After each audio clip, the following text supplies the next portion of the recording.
Good morning, good morning, good morning, brothers and sisters. Hope everybody's day is going well, man. This early morning, I woke up. Thank the Lord for His mercy and His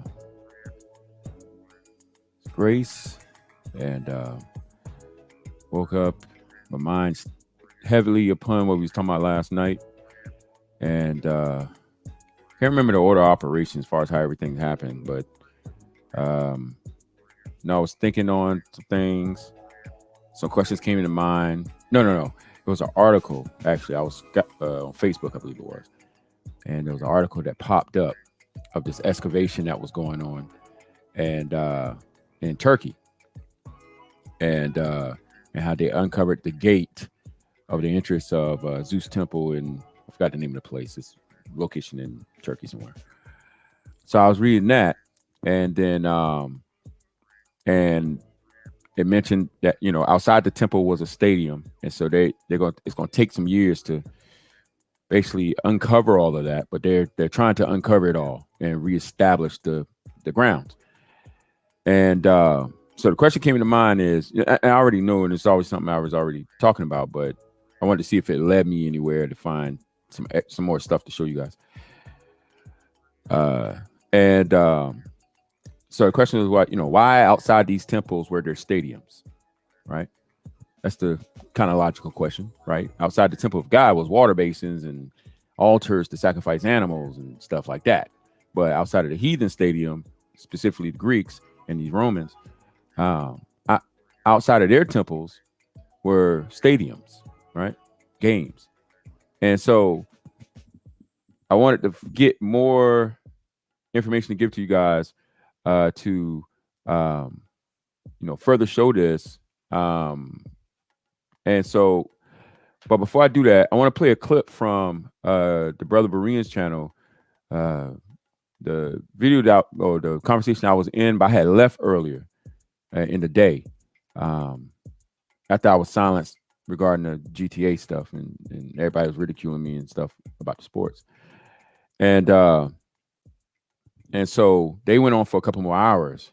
And so I just went back to reference. I went to go get just that part where I was in the conversation. But I saw that it went on for a couple more hours. So I just skimmed through it and got to a section where my name was brought up. But I wanna play it so you can hear what was said once I was gone. And because I want to point something out in what was said, and then go from there. All right, brothers and sisters. So give me a quick second. Let me pull it up. For some reason I gotta, you know what? Let me go to my notes. It'll be faster. All right, so give me a quick second. All right. So let me share my screen right quick.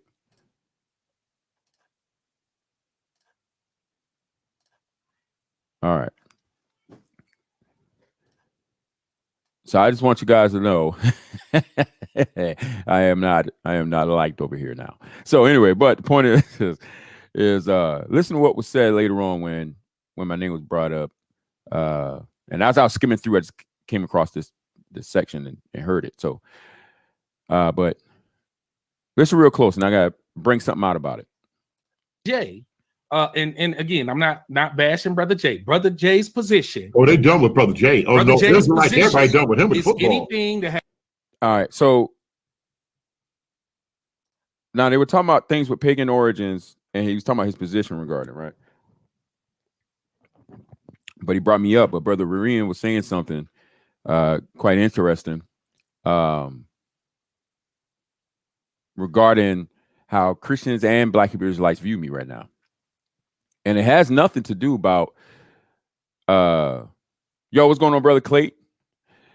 Yo, man. Yeah, I know a lot of y'all at work, man, and doing stuff. Yo, this is my job right here. So, yeah, man. So we're glad you're tuning in, bro. So from the Christian side and, Hebrew Israelite side, how I'm viewed, because of me talking about the competitive sports and the Olympics and things like that. And so that's what Brother Berean was bringing up. But listen, what he says here. Don't have no facts that the church fathers has been lying. The church fathers gave us. Oh, let me back it up. Stop it. A good church. Stop it. You not conflation come in. Don't have no facts. Want to know what I appreciate about him? Gideon said he got sources. Gideon, you done been on here 10 times. You ain't coming nothing but telling us keep the feast. Listen, come on here, Gideon, right now, quote the church fathers and show us where the doctrine changed. If you can't do that, brother, it's gonna be your last time on here. Go ahead. See, don't come on, Gideon. You about to get excommunicated. No, just like that don't brother in First Corinthians. We about to put out the old leaven. I'm reading out of context, bro. Y'all ain't got that. Y'all show me a major doctrine in that Bible that them white folk, because y'all said the church father was all white folk. Show and prove them white folk changed that book from what the apostles taught. Because I can show and prove what you teaching as an Israelite ain't what Peter and them taught. I can show and prove that. I can show and prove that. I wasn't going to comment on this part because I was waiting for the part where Elder Mike brings it back up right here right now. But I do want to speak on it now. So the whole thing, what he was talking about, guys, is that there are some Black Israelites running around saying that the church fathers changed doctrines, right? Changed the doctrines. Now, the point that Brother Berean is bringing out is that you can trace the doctrine of the church fathers all the way back to the apostles, right? And so they're asking the Black Israelites, like, give me some source, give me something, maybe show something like maybe if the apostles view Christ as only a prophet, but then the church fathers made him more than that. Like that's like an example that he's trying to, give, right? If you say they changed the doctrine, okay, what was the original doctrine? And then where can you prove that they changed it, right? So that's the whole thing that they were dealing with. But I want to point to something that he said, because what he's saying is what I've been doing, but it's not seen that way in their sight because they just don't want to accept it. So the point is that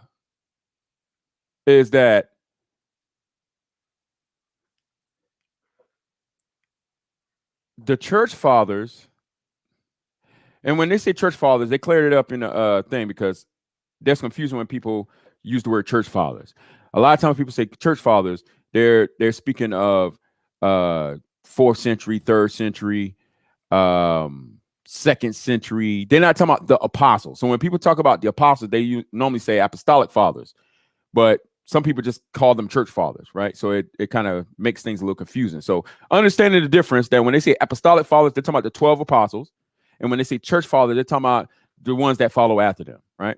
So they're saying they could chase the church fathers, the ones who came at the apostles, and trace their doctrines back to the apostles to show basically that the doctrine didn't change. Now, here's the thing. And why kind of this argument is kind of like, it will never end, because this is why. When you talk about church fathers or the leaders and bishops and them that follow or descended from, if you want to say, from the apostles, there was corrupt church fathers that arose. They did have varying doctrines. The apostle himself said in our own scriptures to Timothy to beware of those among your own number, right? There's going to be evil men not sparing the flock that will rise above your own number, right? So in the lineage of church fathers, there were heretics. There was false doctrines. There were viewpoints that were changed from the original thought that the apostles laid down, right? And so in this topic that I'm talking about, when I'm talking about the Olympic Games and the competitive sports and stuff like that, I'm talking from the mind state of the apostolic fathers. I'm talking about the 12 apostles and how they taught and how the Christians lived during their time. The people that are arguing are going off of thought patterns of later century church fathers who had varying different opinions. All right. And so when it comes to dealing with the Black Israelites and them saying, that church fathers changed doctrines. And so Brother Berean, Elder Mike and them saying, give me the source, give me the proof that the church fathers changed the apostolic doctrine. We could chase the church fathers doctrine back to the apostolic doctrine, basically. That's the point that they're making. And so what I'm saying is what I'm saying today about the Olympics and idolatry and competitive sports and all kinds of stuff. This is the apostolic way. This is the apostolic way. What most people are holding to today, and why they get offended when I talk about football or the stadiums or Olympic Games and track and field and stuff, they get offended because they're going off the viewpoints of later church fathers who changed the mindset of believers in later centuries. And so I'm going to lay more groundwork to show this is the case. And so what they're saying they can do doctrinally to show that, hey, the doctrine of the Trinity or Jesus Christ being the Son of God, or and specifically what the conversations they're talking about, us not having to keep the law of Moses and feast days, we could trace that back all the way to the apostolic doctrine. I'm saying that's the same thing I'm saying right now. You know, now in most theology, you know, and I don't know, I've never been to theology school, but I can imagine because of how ignorant everybody is about this, even people who've gone to seminary school, I can imagine when it comes to the Olympics and the games and the competitive sports stuff, this is not something they really teach. So most people that graduate and got their pastoral, whatever the certificate they give them, are totally ignorant about this.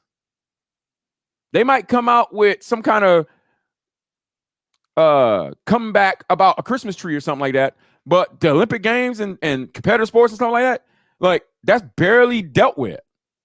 So I've never been in seminary school, but I know just about 98% of the people that I've ever seen come out of seminary school, when this topic's brought up, are totally ignorant about it. They don't even know what's going on. So something's wrong. How you go from the apostles knowing very well what was going on and the Christians living a certain way apart from it, to all of a sudden you got this mass amount of leaders and Christians totally ignorant about what's going on. I mean, something happened. Somebody stopped teaching. But we're going to see what happened. We're going to look back a little bit in the Christian history. We're going to look back a little bit into the ancient world and show you today's world. Matter of fact, we're going to go to the 2004 Olympic Games. That's when the modern Olympic Games returned back to the homeland of Olympia, Greece, and they had the actual Olympics in Olympia, Greece. There was a lot that took place on television in front of your face, and we're going to look at, y'all going to join me in this research.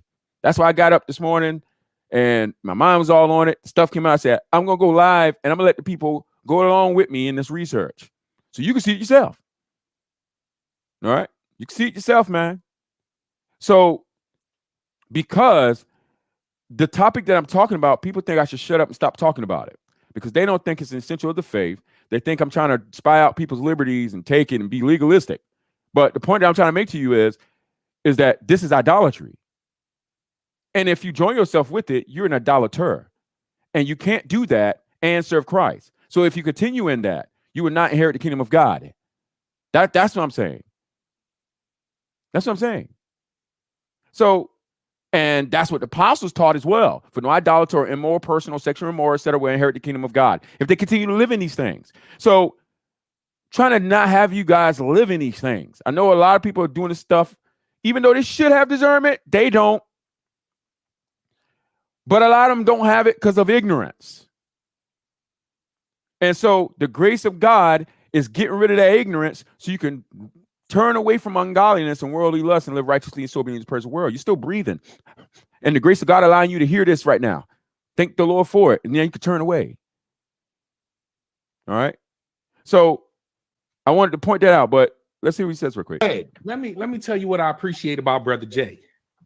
Which one, Jay? Even though he's clearly wrong. Oh, Jay consistent with it. He consistent with it. But here. So they say I'm conflicting with it because the stuff I'm bringing in, GTA, competitive sports, the Olympics. So they're saying I'm conflating the issue when I'm talking about pagan origins and when I'm talking about heathenism and when I'm talking about idolatries and things like that. It is, though. He's right about some of the stuff that has pagan origin. So why I'm saying these folks they just want to bang. This is how you know when somebody's sincere. They want to bang on Christmas, but they want to sit up and carry out every other thing that has some pagan element. So the point he's making is that for some other people, like some in the Black People's Right movement, who argue about Christmas is pagan or that is pagan, they themselves involve themselves with other pagan stuff. So he's pointing out basically hypocrisies. Let me explain something about hypocrisies right quick. All right. Well, before I do that, let me finish the point he's making. He was saying, even though he think I'm wrong, he says, I'm right about some of the stuff. All right. He said, I'm right about some of the stuff that I'm saying about things that have pagan origins.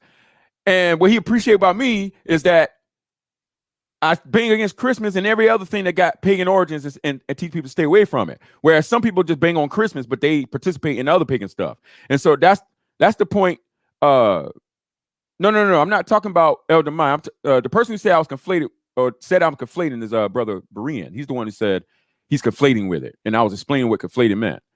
Elder Mike was making the point that, you know, though he believes I'm wrong about things, you know, what he appreciates is basically the consistency, bang against everything pagan origin, at least, if you're going to get mad at one pagan thing. That's the point he's making. Whereas other people just bang against some stuff, but then they participate in other things that are equally pagan origin. So that's the point that he was making. But Brother Reed said I'm conflating with it. All right. So this is the viewpoint of how people view me as regard of this topic, right? Or these topics. And so I wanted to play this because what I'm about to show you shows the assumption is false. All right. And if the assumption is false and it leads them to then say these type of things to the public, you know, hundreds of people that's watching live, at least, then now you're dealing with slander. Now you're dealing with ruining a person's reputation before the public based on misinformation or lies, right? So that's why you always got to be careful for anybody who say, you know,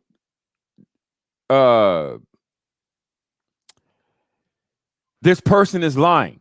Because if the person's not actually lying, then you're lying, and you're spreading false. You're committing false testimony against this person, and the people that you convince into believing that, then you know these guys, you lean them into slander and have them have a false view of a person. They'll shut their ears off. Right? Oh man, Brother Jay's coming with the football again. Oh man, he coming with the Olympics again. Now we can't. Now we going to hell if we watch, Michael Phelps swim. They start thinking like that, real crazy. So what I want to do is I want to show you guys the connection between all these things from the Olympic Committee themselves, historical thing, and talk about a time period in Christian history where they've all had the same viewpoint that I'm telling you now, and it led to the ban of the games. It literally led to the ban of the games. No one could do the sports. Nobody. So now all of a sudden it came back. All right. And so now we got to deal with that. All right. So let's start here. Where do I want to start? Let's start here with this article. I think this is the article that led me to here. All right. Oops. So from the Smithsonian magazine, they had an article called "Entrance Gate to Greek Temple of Zeus Unearthed in Turkey." Right. So we're not going to read the whole thing, but I want to just point out the point. In the Greek city of Magnesia, there's a 23,000-year-old temple of Zeus. They digged up the site outside the site, or the sacred Zeus temple. Where it is? Let me find that section there.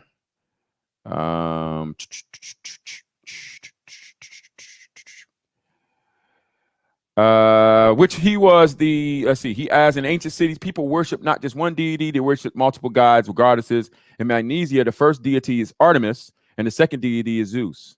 Right? So giving a little history of the idolatry that was going on there. Outside this temple is a stadium right here. Excavations at Magnesia are expected to continue for some time. The whatever's the job name, the guy who's digging up the dirt, digging up the stuff, hopes to have the temple fully restored in a few years, but he acknowledges that it would take at least 15 to 20 years to uncover a nearby stadium thought to have a seating capacity of about 50,000 people. All right. So their goal is to unearth the stadium and unearth the temple ruins. Right. So they're going to do the temple first, and then they're going to do the whole stadium thing. Give me a quick second. What's up, Brother Jay? Do you believe it's slander to say I believe he is wrong? Surely it was not my intent to slander you, nor did I speak anything negative about your character. Well, let me respond to that. Do you believe it's slander to say I believe he is wrong? Well, you personally believe I'm wrong. It's just your personal opinion about it. The issue is that it's you said I am wrong, and then that's obviously that's a statement and not necessarily your opinion. But you say I am wrong. Brother Rian said I was conflating with it, right? Lord's will, he'll have a show dedicated just to this topic, and we can actually delve in it deeper than it kind of being mentioned in the midst of other topics that's being brought up. But and so that's what I'm talking about. But it's not just you. It's not just you. That's why I talked about everybody else. Obviously the slander that was going on in the comment section and things like that about people like Just Saved and all these other professing Christians. And Black Hebrew Israelites. But hopefully, through patience and listening, you guys will understand what I'm saying. Obviously I got more liberty to lay down the groundwork here. But if it wasn't your intent to do that, I mean, it is what it is. But yeah, I really wish y'all would have a lot more patience, less rush to judgment, and hear the matter and understand what's going on here, because the things that people are talking about, church fathers changing up certain doctrines, the Black Hebrew Israelites and their craziness, DNA, and the things that are always spent to talk about. There's more Christians and Black Hebrew Israelites that are caught up in idolatry than any of those other things everybody keep talking about all the time. And, on the grand scale of sins, idolatry is the worst. Idolatry is a direct slap in the face of God. And so that's why, obviously, that's why this should be talked about. And, it's more than just me that talk about it, but in the circle of our circles, I might be one of the only ones talking about it, at least this much, I guess. But because it's foreign to most people, it seems like it's heresy and stuff. But what I'm trying to lay down the groundwork is that this is the mindset of the apostles. This is the mindset of even church fathers, early church fathers, if you don't want to go that direction. But something happened that changed the thoughts of people regarding these things, even though, as I showed the other night and show now, these things are still the same. They're literally still the same. So if it's still done in honor of false gods, it's still idolatry, it's still praying to false deities and doing the same thing the ancients were doing, minus the actual slaying of the animal. If they're still doing the same things, but Christian thoughts have changed regarding it, where now it's okay now, whereas before Christian thought was it's not okay, and it even led to the ban of these things in Christian empires, then what in the world happened? Why everybody's mind changed, and why most people are ignorant about these stuff now? Something happened. So there's a great deception that took place, and idolatry is at the root of it. But everybody's blinded by sport and entertainment. And so trying to get you guys to look past that because of how serious this is. So they're trying to unearth, well, they already found the gate entrance, but they're trying to unearth the entire temple of Zeus and dig up the nearby stadium that would be outside of it, because they had them close together because the games and stadiums and stuff were directly related to religious worship. This is Greek culture, Roman culture. This is what they were. You didn't have games apart from religiousness. You didn't have them separate, and you don't have them now separate. All right. So this began the journey, right? And I'm like, oh man, they found another temple and gates and so stadiums. So then my next question was to go into research, and like I said, I'm tagging you guys along. Is why were the stadiums right outside the temple? What's the connection between them? You need to find out what the connection is between these things. All right. Because clearly in Greek fashion and in Rome fashion, who adopted the Grecian games and things and gods and renamed them. So Zeus became Jupiter and Mars, Mercury, and all that kind of stuff, and Pluto and all of these little false gods that they renamed from ancient Greek gods and Babylonian gods and Egyptian gods. So they adopted these gods, they adopted these rituals, they inserted into their society. It was a multicultural society, and they let people worship multiple gods there in Rome. And so you had these, but you always had something in common. You had a temple, and then you had these stadiums that was close by. And they were always in connection with one another, never separate. They were always connected with one another. So that's what led to the next thing. All right. And so this led to, let's see, is this it? Nope. Is this it? Nope. Let me see. Where is it? I had it on my screen. Let me get it up. Give me a quick second, guys. Let me find it. There it is. All right. So then it led to this. Now I'm gonna read some of this for you guys that might have not known about this. All right. So this is from Brown EDU, college or whatever. You can also find the same information on the Olympic.org site, the official Olympic website. All right. But this is speaking on the Olympic Games, all right, that we've been talking about all this time. The Olympic Games started. Now, this is after I asked the relationship between the stadium and the temples. And then that's when I came across this, this article here, this research article. And so I'm going to read this, and then it's going to lead, you're going to see a picture at the bottom. And when I saw the picture and saw what the tagline said, then I looked it up because I didn't even know it. So then I looked it up, and then that's the video I'm going to show you guys right before your face today, modern time. Olympic Games. The Olympic Games started in 776 BC in the ancient Greek sanctuary of Olympia and lasted until 393 AD when Theodosius I banned them, which was Roman Christian emperor. Theodosius I banned them in order to promote Christianity.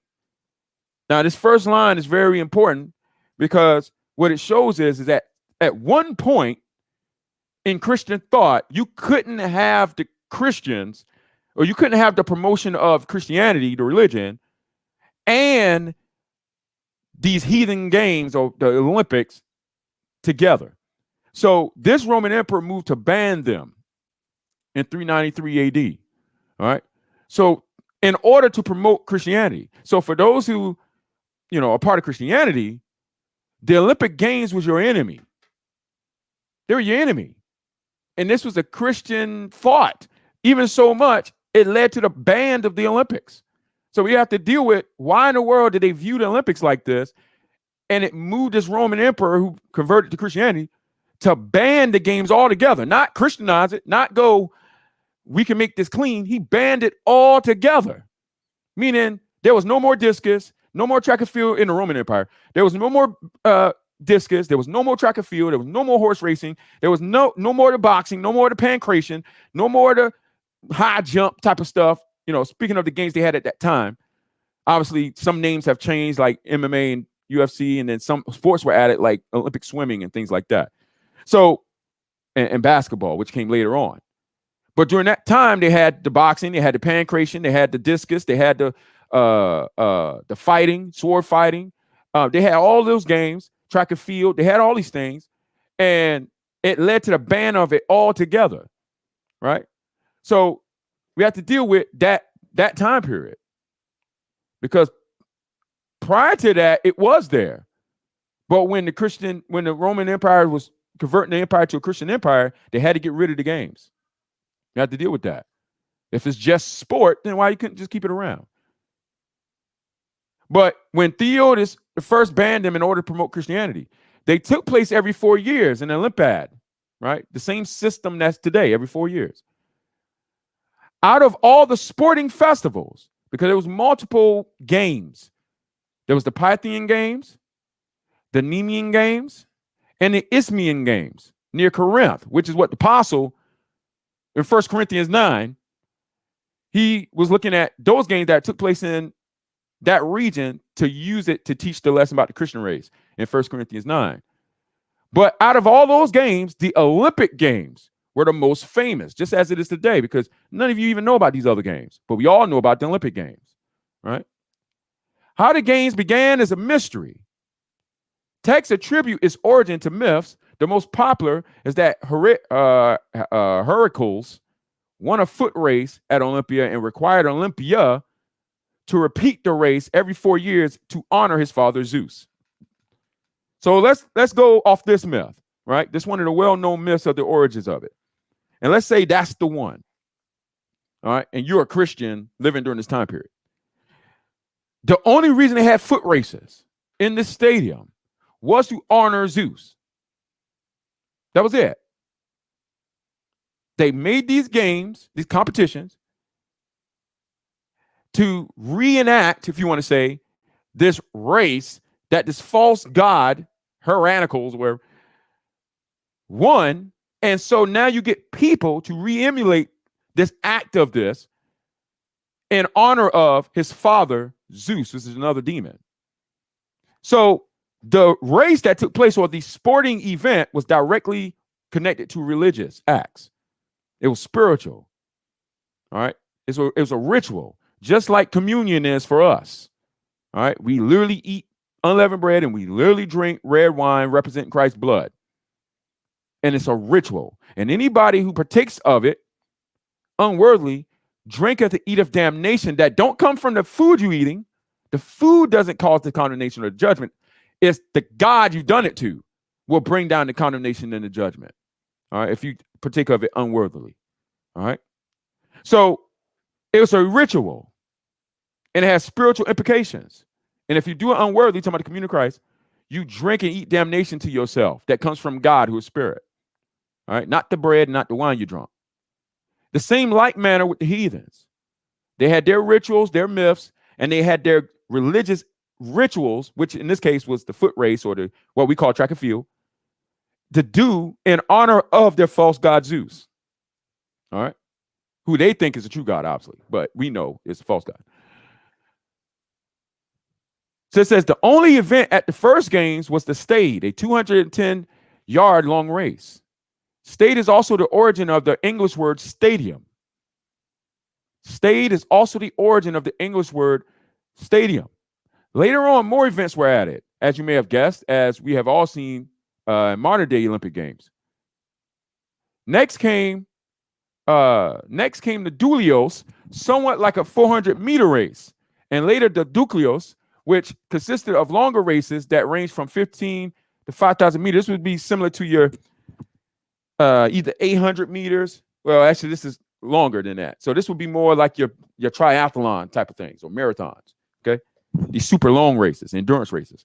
Soon after came wrestling and the introduction of the pentathlon, a 5-event competition consisting of long jump, discus throw, foot race, wrestling, and javelin throw. Now, there's a steep history about the discus, all right, games. Some of you that deal with the Black Hebrew Israelites, you might have heard it. You might have heard it. It's not something that they point to all the time. They normally use the Apocrypha and the Maccabean period regarding the whole thing about they couldn't call themselves couldn't call themselves Jews and things like that. They lost knowledge of who they were. They normally do that. But also in the book of Maccabees, it talks about the discus game, because that wasn't a thing Jews did. They didn't have sporting competitions. David and Jonathan weren't athletes competing against one another. That wasn't a thing among the Jews.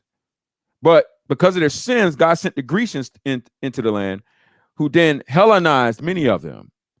And they started to build stadiums and temples in Jerusalem, all right, during the Maccabean, Grecian Hellenization period.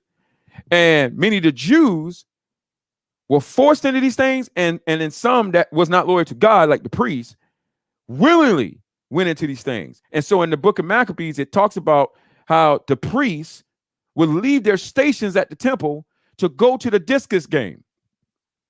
All right. So this got steep history and always was a point of confrontation between man and God. All right. They left their stations doing the will of God to go to the discus game of the heathens.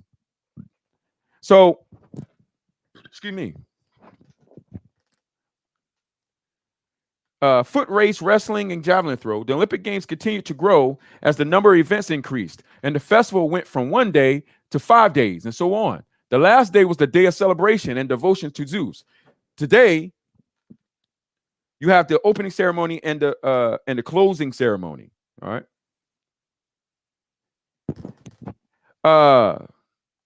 To Zeus, the Olympic Games grew to include boxing, pancratium, no-hold-barred fighting, chariot and horse races that took place in the hippodrome just south of the stadium. All right. And during this time, the competitions were restricted to only freeborn Greeks. They took place in the Olympia Stadium and Hippodrome.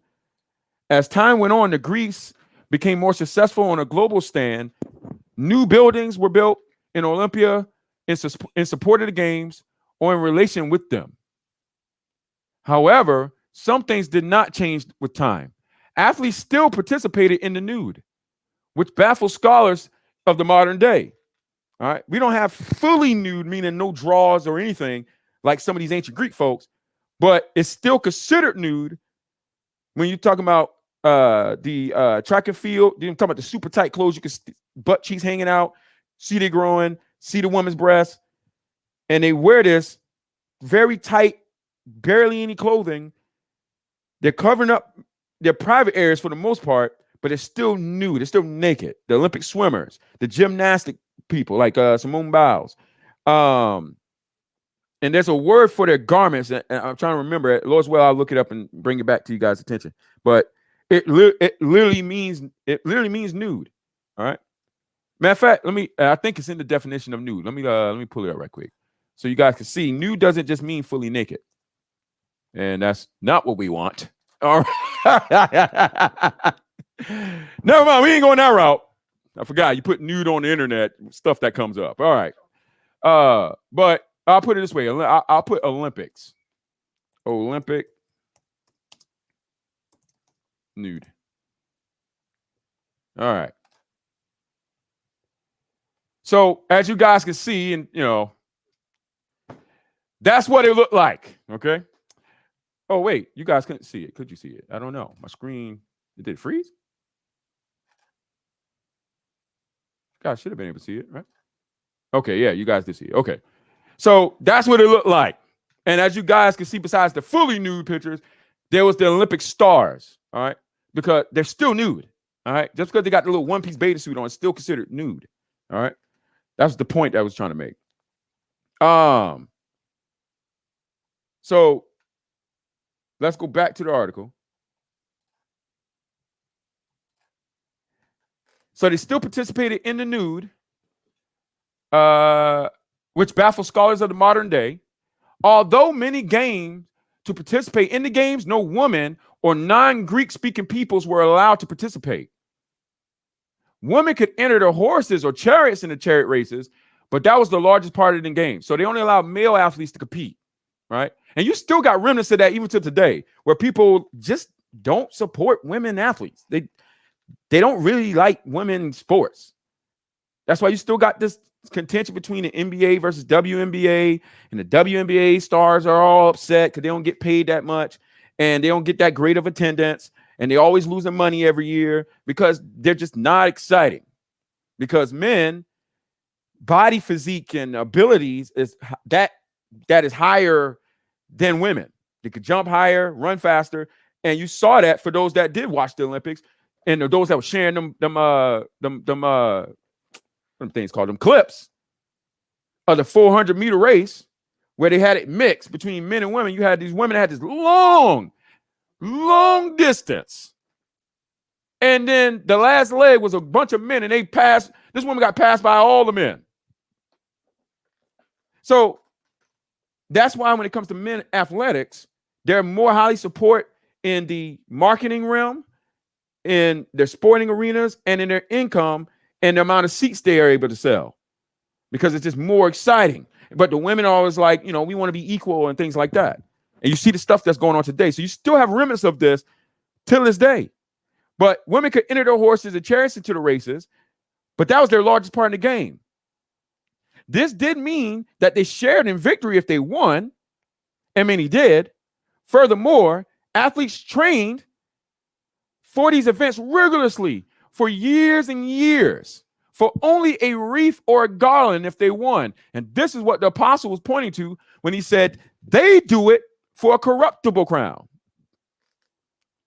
When he talked about the intense training and discipline that an athlete puts his body through, he said they do it for a corruptible crown, for a little wreath or garland if they won. But it wasn't just about that. That's just the symbol. It's what came with it that they were after, which was the glory. And so, which was corruptible. He said the real prize was the title that came with winning and the social status you were perceived with. So this is what these athletes were after. They weren't just after just a plain wreath that came off a tree. It's what came with that wreath that came off that tree. All right. Off the olive of Zeus and stuff like that. It was what the social status, them being looked at as idols and icons, because the symbolism of that, when they put the wreath on their head, was that they were being crowned by the gods. That's what the symbolism of that, when they do the pedestal ceremony and they give everybody their little medals and they put the wreaths on their head. Matter of fact, in 2004, what you're going to see, that's literally what they did. So they stood them on pedestals, they gave them their medals, and then they put the wreaths on their heads, which was to symbolize that they were being crowned by the gods. And first place winner was the one that was closest to this immortality, because the Greeks didn't believe in like afterlife and stuff like that. The closest they believe a man could come to immortality was through sport, physical activity, the worship of the body and physique, and their agilities of running. And that's why all those cartoons that got all the superhero and all that stuff, they're always based back to Greek ideas and mythologies and Roman ideas. They always go back to that. All right. These so superhero and half man, half horse and all that kind of stuff. All right. And you're going to see that imagery at the Olympics that we're going to show you on the screen. The real prize was the title that came with the winning and social status that were perceived with. In addition, the games continue to occur every 4 years. Countries stop waging wars to observe the games. That's why on the Olympic website, they talk about this. On the actual Olympic website, they talk about this. And that's why they promote what's called Olympism. Make the world a better place through sport. It's a philosophy, a way of life that they're pushing through the earth. All right, that's on the actual Olympic website. Matter of fact, let me just put it here real quick.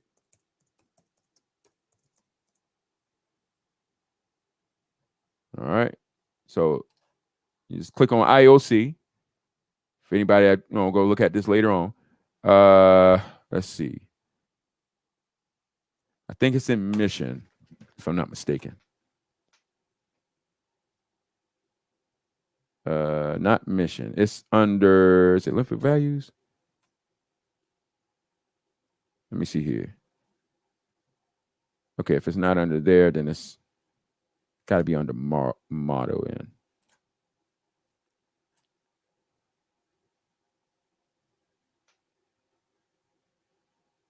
Here, let me do it this way.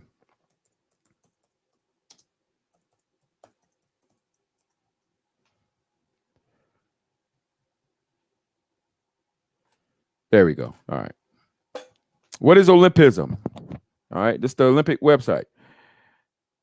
Olympism is a philosophy of life, exalting and combining in the balance whole the qualities of body, will, and mind, blending sport with culture and education. Olympism seeks to create a way of life based on the joy of effort, the educational value of good example, social responsibility, and respect for universal fundamental ethical principles. The goal of Olympism is to place sport at the service of the harmonious development of mankind or humankind, with a view to promoting a peaceful society concerned with the preservation of human dignity. Right? Sounds good, right? So their whole Olympism or philosophy or way of life they're trying to create is make the world a better place or unite all mankind through sport. That's why they say that about sport, and they say that about music as well. Its ability to bring all walks of life together, right? You go to a concert, let's say Boys to Men, and you got people from all over the world that loves this group, and they all come together and they all join hands and they all sing songs and they're friends during that time. Same thing with sports. You have people from all kind of countries, especially when you talk about the Olympics. Every nation is represented there. They bring their flags, they represent their countries and their cultures, and they all come together and join in these games. Despite all the wars that might have been going on in the world at the time, this is a time of peace and unity of mankind through the games, which is what the ancient games was about. Greece was not segregated, but they were a divided empire, and they were at war with one another internally. But they would make a peace treaty and stop all the fighting just so that the Olympics can take place. And the warriors that was normally fighting each other would come to the games to compete against one another through the sport. And then after the Olympics over with, then the wars go back, and now you go back to being enemies. So in the most utter sense, further sense. So it's the same philosophy that the Greeks had that the modern Olympics is passing, and that's why you see them tearing down libraries. They're getting rid of, woodworking shops and schools and stuff, and replace it with more gymnasiums, more sports, more athletic activities. All right, that's why you see that happening, because they're trying to promote Olympism and this philosophy that sports bring everybody together. All right. It makes humankind better or united. And so that's a philosophy, a way of life, make the world a better place through sport. Now that in itself is antichrist. All right. But that's the heathen's mindset. Let's go back to this. Furthermore, athletes trained for these events rigorously for years and years for only a wreath and a garland if they won. The real prize was the title that came with winning and social status you were perceived with. And you see that with the sport athletes today. They're seen as idols. People are crying when they get their shoes and things like it's the status, social status that come with being the top athlete. You get the most endorsements. You get make the most money. You get put on TV in front of everybody. They try to push you out to speak on social issues because if you say certain thing as LeBron James, or you say a certain thing as Michael Jordan, or the late Kobe Bryant, or Tiger Woods, or Tom Brady, or something like that, you will get to move the masses a lot more. Or the top musician, if you Cardi B or Drake or something, and you speak out and say, "Just get the jab." They're going to move the minds of a whole bunch of people. Like, just get the jab. I got the jab. Ain't no problem. They can make a song. Get the jab, jab, jab. Get the jab, jab, jab. And everybody think that's a hit. And then it spreads on Instagram, TikTok, all that. And then all of a sudden, everybody start to go take the jab now. This is why they do that. If you're a company and you want your clothes to sell, you get the person with the highest social status you can afford, because there's fees come with them promoting your brand, that you can afford, and put them, even if they don't wear the clothes any other day of their life, get them wearing the clothes for this commercial. Because the people are looking to them. And if they wear Nike, then you move the masses to wear Nike. Or if all the top stars was to say, like that time they did with when this whole black, white, and white supremacy thing kicked off, and you had all the stars speaking out against, I think it was Versace, if I'm not mistaken. It was either Versace or that other brand. Forgot the name of it. They started speaking out against certain top tier clothes brands, saying that the people were racist. And these people took a dump. All because these stars were saying that. It's that social status that comes with this. All right. This glory that comes with this. In addition, the games continued every 4 years. Countries stopped waging wars to observe the games, which we just looked at through Olympism, for example. Stop waging wars. Let's see here. I lost my spot. To observe the games, that is how important they were. One day you are fighting against a nation for land and wealth, and you stop to participate in the games against them in a civilized manner. Civilized meaning according to the rules. All right, there's rules set up. And that's what the apostle was alluding to when he said in 1 Corinthians 9, when he said that he disciplines his body like an athlete, so that after he has preached to others, he himself would not be disqualified. Why would you be disqualified in any race? Because you didn't run according to the rules. All right. So he's drawing the illusion from what was going on in Corinth and the knowledge that that he knew the people had because of how important these games were there and how everything stopped for these games. All right. So he took and used that to teach Christians there how they should live their life in this real race they're in, the Christian race. Right. And so he used what they were accustomed to and knew, some of them being former athletes and gladiators, and teaching them how they should view their life. All right. And so when he says, lest I be disqualified, he's talking about lest he be disqualified from entering the kingdom of God because he didn't run the race of endurance according to the rules, meaning somebody who lives lawlessly. Right. So, and he drew from the fact that in Greece, that's how they treated the games, the natural games. All right. So one day you're fighting against a nation for land and wealth, and you stop to participate in the games with them against them, in a civilized manner. Olympia, being a sanctuary, helped because it became extremely wealthy and seen as extremely important religious stable in the ancient world. Many countries competed and fought over Olympia when they would try to take over the land. Why? They did it for political influence and wealth associated with the city and the games. So that's what Rome did. And that's what every nation does now. They make bids on who's going to host the Olympics because of the money draw it will bring to their country. That's literally what they do. You know, I'm not making this up and I'm not reaching. This is literally what they do. They put in bids. Like the next Olympics, if I'm not mistaken, it's supposed to be, I forgot what part of America, it's supposed to be in America. I believe it's supposed to be in America next. Somewhere, or yeah. I know it's coming to America. I don't know if it's the very next Olympics or the one after that. But I know America's coming up next. All right. So this year it was Tokyo. All right. And either next year or the next Olympics or the Olympics after that, it would be America. And I forgot what city it was that was going to host it. But that's what they do. They put in the bids. All right. And whoever wins the bid hosts the Olympics. And that's going to bring a whole lot of money in to that country that hosts it. All right. And so when these nations in ancient time would try to overtake Greece, this is one of the areas they would always try to overtake because of its political influence and the wealth there because of the games. And that's why when Rome did, they adopted the game. They didn't get rid of the games. When the Romans came and took over the Greeks and took over Greece, they didn't get rid of the games. They kept it because it was political and wealth influence with it. All right. So, as seen extremely important, religious, stable, and ancient world, many countries competed and fought over Olympia for the political influence and the wealth associated with the city and the games. Now,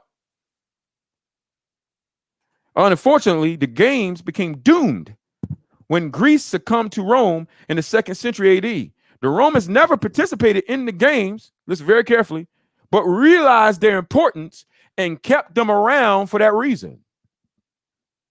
However, the Romans viewed the games as public affairs and an opportunity for festival.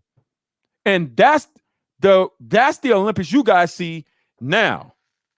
Though they still have the religious elements, they're not pushed as to the forefront as the festivity, public spectacle part.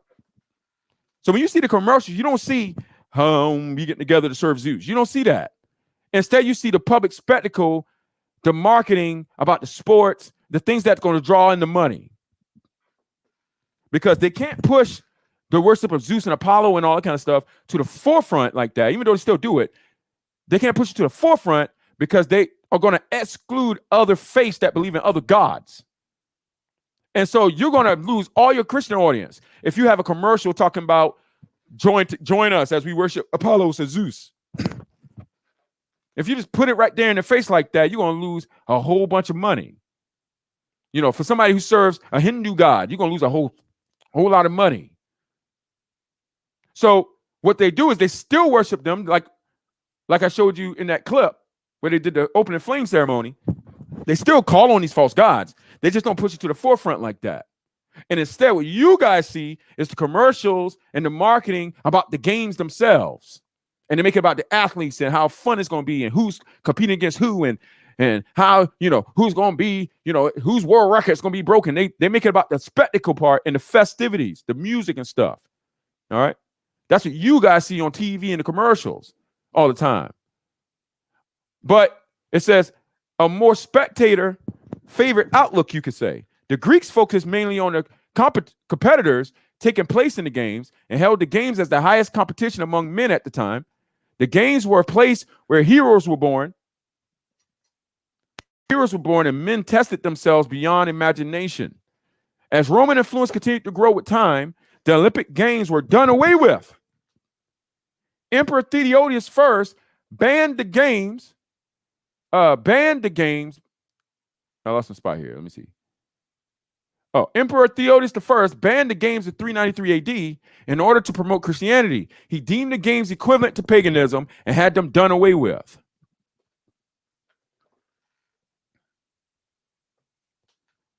See, that's what I'm talking about. It's this comment right here. This is the problem. D-Ray says, this is legalism, period. Tell the 460,000 young men and women that were able to get a full ride college education that them playing sports is evil. And then I guess he's typing something else, but didn't show what the rest was. It just said better or something. That's the mindset. Y'all care about fun and people getting accolades. God don't care about that, bro. He wants you to be holy. If you say you fear him, you don't care about if you got a full ride scholarship. If you got a full ride scholarship to do evil. He don't care about that. And so why should you if you care about holiness? You pay their education and they might stop. No, I ain't responsible to pay for their education. Maybe they should be homeschooled and come out of that corrupt system. Maybe they should be doing that. But it ain't my job to pay for their education. If they want to go to school that bad, find a legal way in God's sight to do it. If they wanted to do it. There's people that get full ride scholarship to do this. Literally. And I ain't reaching. Hold on. Let me pull it up.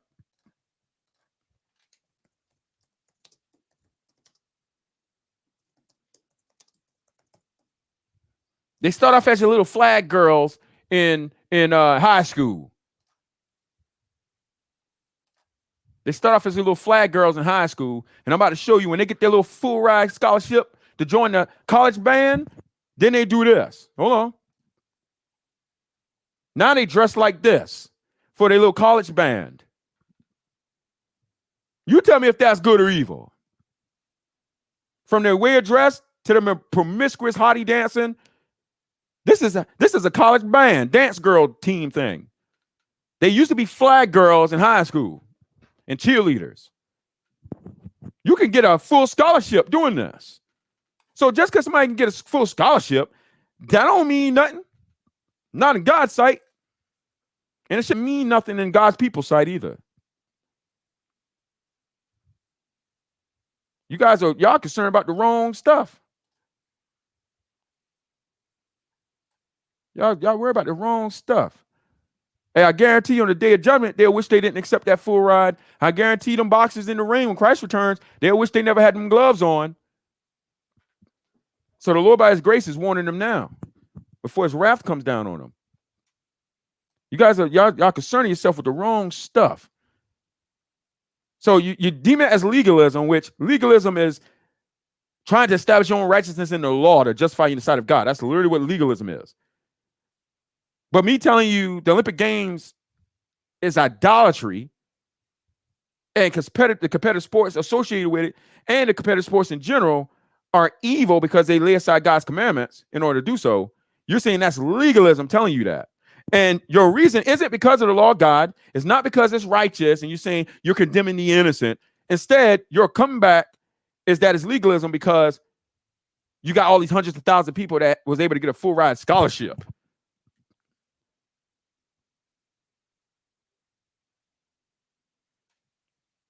Your mind shouldn't be set on that.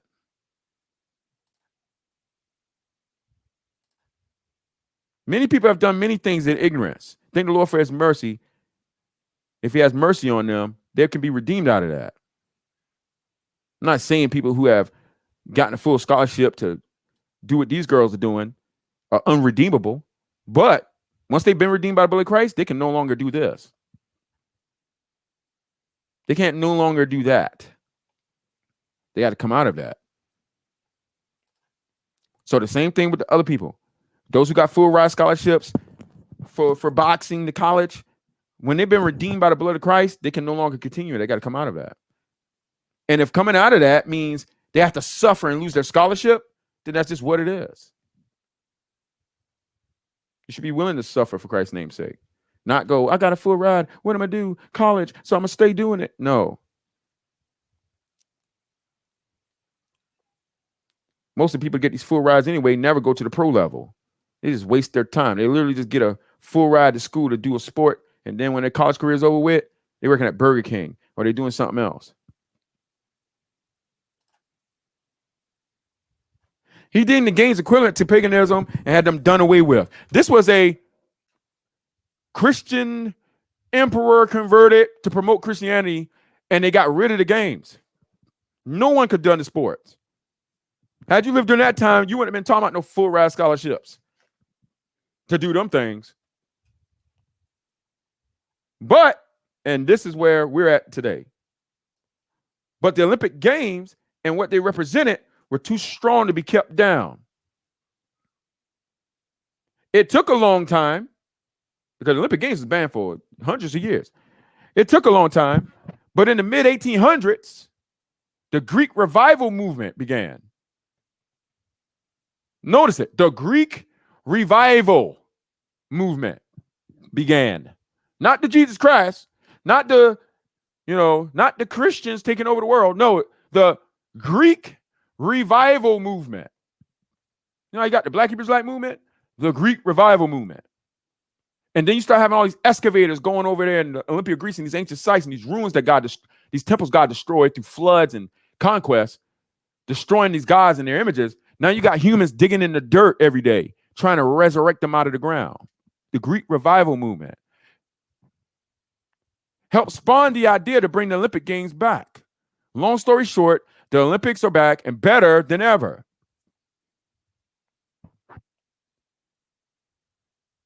And then it talks about how it grew and then how they split it up, how you have the Summer Olympics now and the Winter Olympics.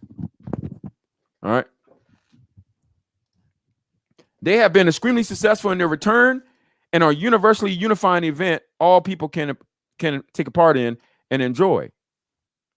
No, it's their father. If it's a father who got sons, it's his job to supply for them. Just as I'm telling them God says this is evil and they should turn away, it don't mean I must become responsible for their livelihoods. No. They become responsible for their own selves. Please God with their lives. Use their hands to do what God finds is acceptable. So they're responsible for their own life, not me. I'm just telling what God said to do. Then help provide for their families. Some go on to be doctors and lawyers based on the education they received from a full ride. I was one of those kids. You tripping, bro. Hey, well, listen, it don't negate the evil that you did. You participated in one thing that somebody thought was valuable enough to give you a full scholarship for, but your life didn't continue in that path because you don't do what you got a full ride for.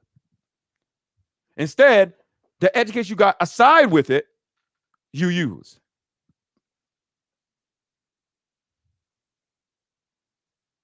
I mean, you can say that, just like the people said God wasn't talking to Moses. But I'm showing you. All your comebacks are like disbelief things. I can't believe it because I got a full ride. And all these 100,000 people, they got full rides too. And look how they was able to help their lives. That's how you viewing this. You're not even jugging this through the law of God.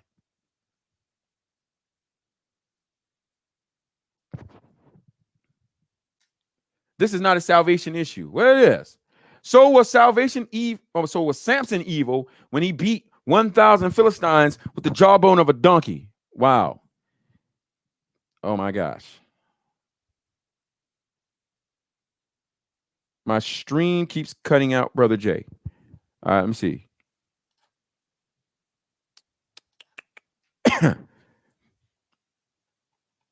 Is it cutting out for the other ones? For the rest of y'all?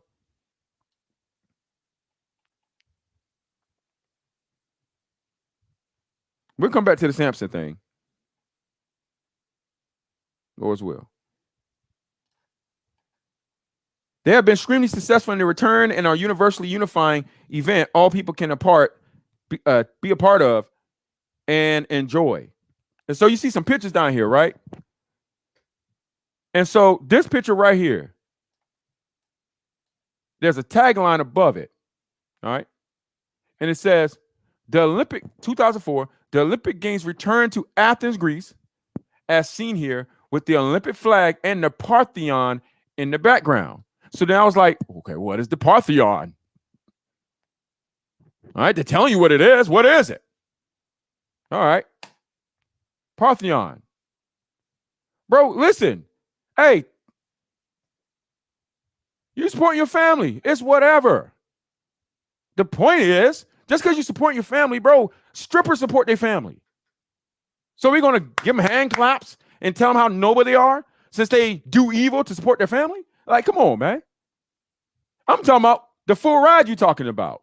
I ain't talking about the job you got right now. If you're a lawyer or something like that. That's not what I'm talking about. You think God is going to give everybody a pass if they just take care of their families? Families are taken care of many ways. Drug dealers take care of families. Strippers take care of families. Boxers take care of families. Porn stars take care of families. Like, come on, man.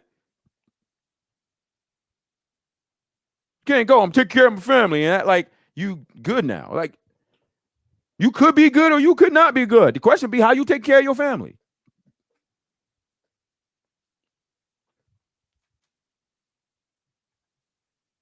So the next thing was, because the picture said you had the Olympic flag and the Parthenon in the background here at this 2004 Olympics. So the question is, what was the Parthenon?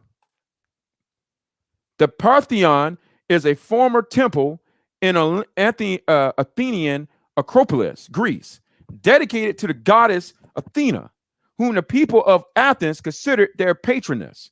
So you're telling me at this Olympics that many Christians were part of here, they had the Olympic flag, and you had all these people there from all the countries around the world, and they had the false god Athena's temple there? All at this event. With all the lights, camera, action, they had the Olympic flag and the Parthenon there? Now, who's going to say this ain't idolatry? This ain't connected to idolatry. We got to deal with this. So then I said, okay, if all that was there, I want to see the footage. Because in 2004, I was heavy into sports. But I was a casual watcher of the Olympics. I only watched for the basketball and maybe track and field. I didn't watch other stuff. And I definitely didn't watch the open ceremony. It was 4 hours long. Nobody wanted to watch it. So I had no idea what was going on here. I saw conspiracy theories videos people would post online talking about the symbolism of the raven that rose up in the Olympics and stuff, but I never would sit and watch it. I'm like, conspiracy theories, people going crazy, reaching. That's what I thought at that time. So I gave it no thought. But now we're going to give it serious thought. So I looked up the picture. Okay. And then I found the link. So I clicked it.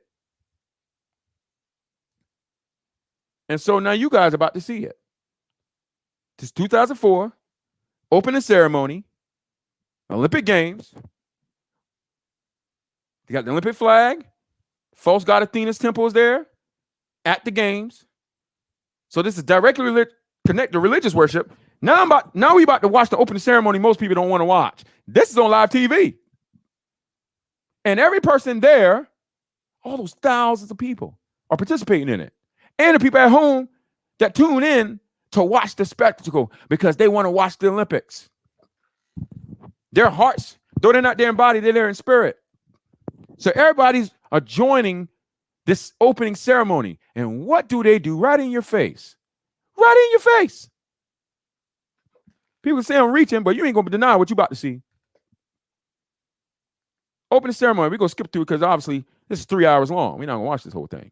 But we're going to do what the apostle did. We're going to behold their, what do you say? I beheld your, basically ceremony, basically. Saw that you were so religious. Let's behold it. Not because we take delight in it, but because we about to point out the evil right in everybody's faces. And guess who participated in 2004? The USA basketball team with Carmelo Anthony. I think Allen Iverson's part of it. LeBron James. And they won the gold medal. And they had the wreaths on their heads. Because I saw that part. But I didn't know what the wreath meant. I didn't know what standing on the podium meant. I didn't watch the opening ceremony.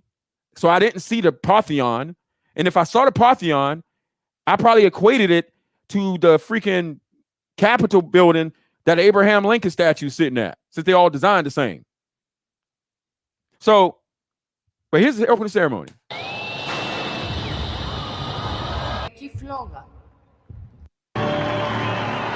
And then they have the torch relay coming to an end. And remember, we watched the video yesterday where they get the flame from. Olympia, Greece. He brings it up, or she brings it up. They're about to light the conjurum.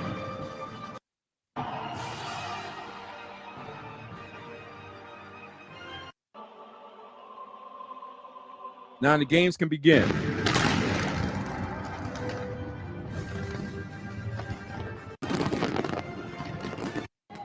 And everybody's like, woo, wow, so cool.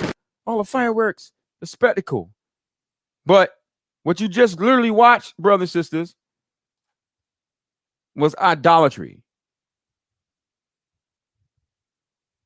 That's literally what you just witnessed. You watched idols come into the arena, literal idols. So for the people that think idolatry is only when you bow down to statues and stuff, what's that little meme guy that go around? He'd go like this.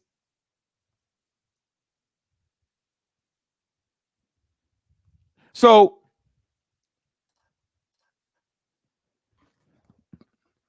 you had all the imagery there. You saw the idols. You saw Bastet. You seen ancient Egyptian gods and goddesses, Greek goddesses, Greek gods,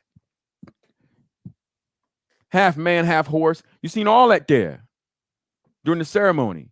And everybody there was partaking in it. They're all spectators. They're all there to the light in this. They're clapping their hands. They're singing the songs. They all stand for the Olympic oath. And every athlete that say they're Christian literally join themselves in demonic worship.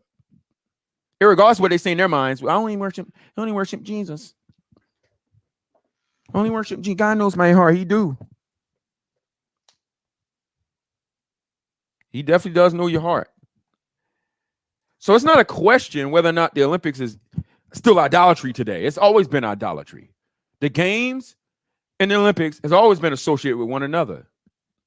Your favorite athletes that go in and join this stuff, they're idolaters. They're joining in idolatry, and you sitting there watching and rooting them on, and then you on Facebook congratulating Team USA because they won the gold medal. You're congratulating it. You're joining yourself with them. You highly esteem their idolatrous practices. You glorify their glory they won from their religious ceremony they participated in. But because most of you don't watch the opening ceremony because it's boring and it's so long and it ain't the game you want to watch, you don't even know all this is going on. So you think it's just sport. Yeah, just sports. It's just football. It's just basketball. It's just track and field. What's wrong with that? There's a whole bunch wrong with it. Outside of just the rivalry and competition and the strife and the search for vainglory and the corruptible crown, outside of that, idolatry. Literal idols. See, what they don't do is they don't come and force the idols upon you. They bring it in your presence. They do things for it, but they don't tell you to literally bow to it. So for the spectators, they're just watching these different nations, cultures pass by. And it doesn't, to their minds, they're not thinking, oh my God, idols. They ain't thinking, the very fact that there's an idol present right now, God could literally strike the stadium, cause a mass earthquake, and swallow everybody up because of the presence of this idol alone. But for most people who say the Christians that are there, they'll see the people pass by their idols, and they just go, I don't bow down to that. I don't bow down to that. Even though they're joining in the ceremony altogether, I don't bow down. I only worship Jesus. There's only one God. They won't go, oh, I got to get out of here. Let me separate myself from pagan gatherings at temples and the games and the stadiums and the place of recreation like the early church, true church, apostolic doctrines did. That's why I read you guys that. Matter of fact, let me close with that. And let you guys get on with the rest of your day. But let me close with that.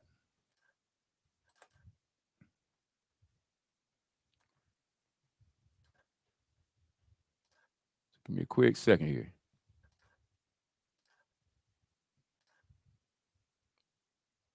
It's not a game, my brothers and sisters. Yeah, your pastors might not tell you about it, and you might not want to believe it, but that don't mean it ain't true. And I'll gladly suffer the shame and embarrassment and people quick to ridicule if we're going to bring you, brothers and sisters, out of this idolatry and get you to separate from these heathen practices and come out of these competitive sports and these games. All right. So you guys seen this book. All right. Before, let me just get to the point.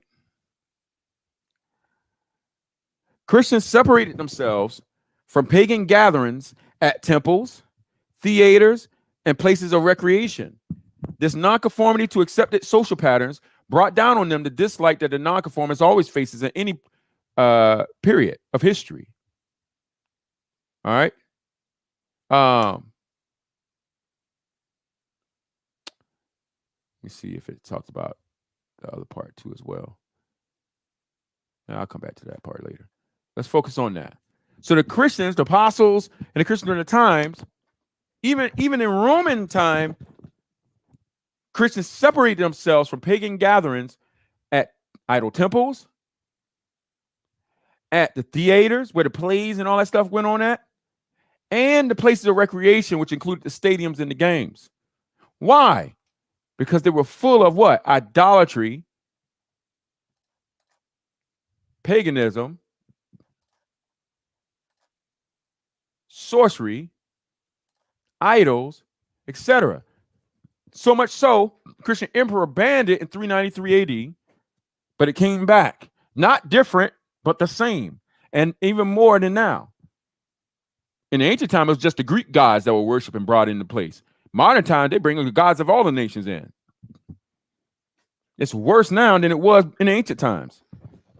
Yet the believers are more ignorant about it now than the believers were during the apostles' time. So we must follow that pattern, brothers and sisters. I know it ain't popular. I know you don't want to do it, but you must do it. That's a commandment from the Lord. You must do it. Whether you believe me or not, you'll find out. It's not an opinion. It's not a personal conviction or anything like that. Nobody can serve Christ and do these things. So for every apologist, preacher, or whatever, if y'all fear the Lord, y'all need to start telling people about this, because more people involved with this than it is in the Black Hebrew Israelite movement or in Jehovah's Witness doctrines. This is one of the main problems, because it goes on throughout all the year, and the Olympics just passed by. You have many Christians in the midst of that.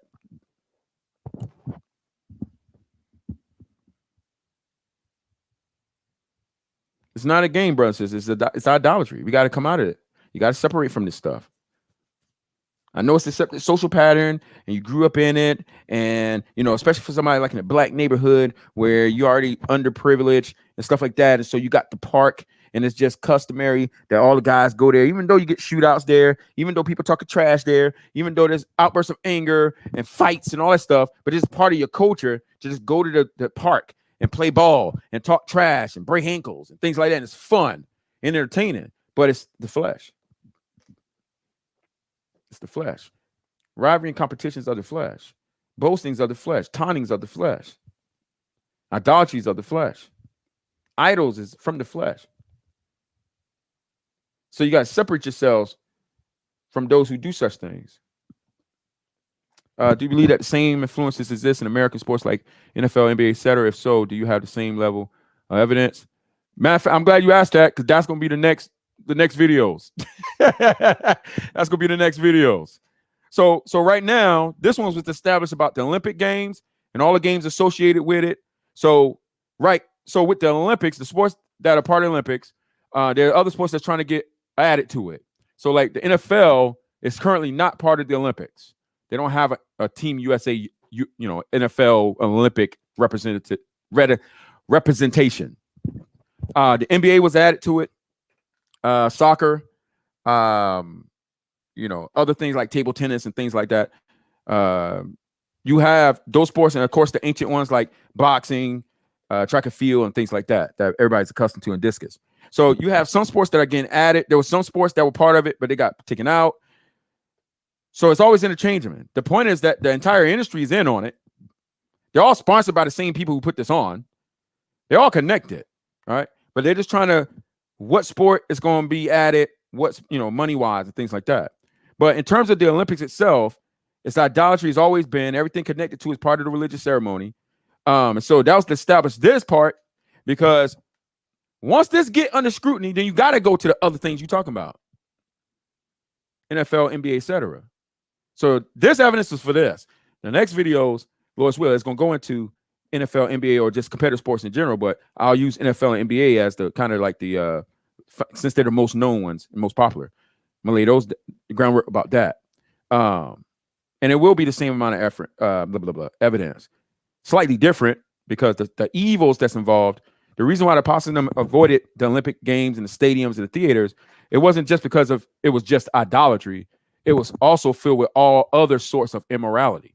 So that's why they separated. So, when I'm talking about NFL and NBA, it won't always be idolatry. Everything's not idolatry, but it may be other immoralities, greed, rivalry, strife, murder, something like that. And so that's what the evidence is going to be regarding those things.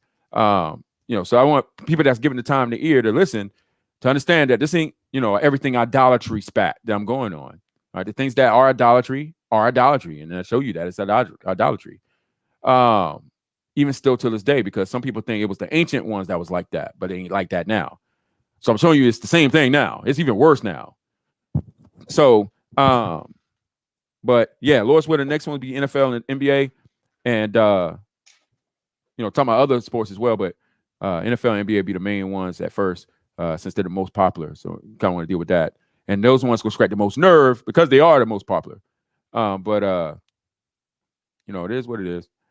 But for those that took time to listen, I definitely appreciate it. I'm gonna go ahead and get some breakfast and some food and stuff, and get my day started here. And Lord's will, y'all have a good day. And Lord's will, I'll talk to y'all. We'll see how my body feels. I'm supposed to have the official podcast tonight.